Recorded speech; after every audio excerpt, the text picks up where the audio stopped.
Muito boa noite, minha gente querida. Muito bem-vindos a todos. Muita paz, muita paz. E vamos começar as nossas leituras de hoje com o livro Minutos de Luz de Pastorino.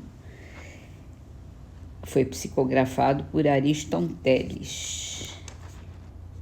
E a nossa mensagem hoje chama-se Traumas. Muita gente apresenta dificuldades e problemas de comportamento resultantes de experiências dolorosas que deixaram marcas na personalidade. Essas marcas podem ser mais ou menos salientes, muito ou pouco dominantes.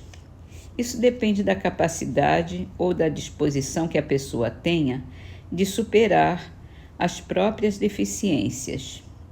Você não deve se deixar dominar pelo passado. Você vive no presente caminhando para o futuro. Freud pode apresentar explicações, mas a solução está em você mesmo. Pense com clareza, quebre as correntes ou desate os fios que lhe prendem a situações do passado. Assuma uma nova postura. Recupere-se e avance na luz do infinito bem. É verdade, né? Todos nós temos algum trauma do passado, alguma experiência marcante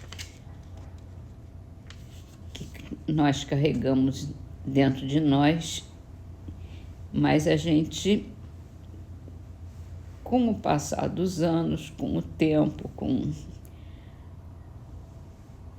as próprias experiências que a gente vai adquirindo, vai entendendo, vai elaborando, vai perdoando, que essa é a principal chave para ultrapassar essas situações, perdoar quem causou, se foi causado por outra pessoa, e perdoar a nós mesmos, porque muitas vezes aquilo fica como se fosse nossa própria responsabilidade, nossa própria deficiência, e na medida em que a gente não se perdoa, aquilo se eterniza durante algum tempo, até que a gente consegue ver que não dependia da nossa ação, mas o que aconteceu, mas depende da gente, da nossa atitude para se desvencilhar desse passado e para partir para o futuro, para uma realidade mais promissora. Recupere-se e avance na luz do infinito bem. É isso mesmo.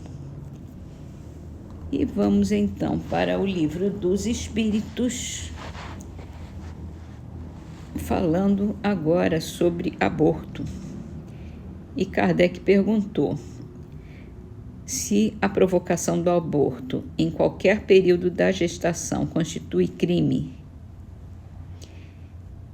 E o Espírito de Verdade responde: sempre há crime quando se transgride a lei de Deus. Uma mãe, ou quem quer que seja, cometerá crime sempre que tirar a vida de uma criança antes do seu nascimento, porque isso impede uma alma de passar pelas provas a que serviria de instrumento o corpo que se estava formando. Então está bem claro, né? Não tem muito o que discutir. Mas existem atenuantes, existem circunstâncias, e isso ele vai continuar, nas próximas perguntas ele vai esmiuçar um pouquinho mais. Mas, a princípio, quando você tira a oportunidade de alguém encarnar, é um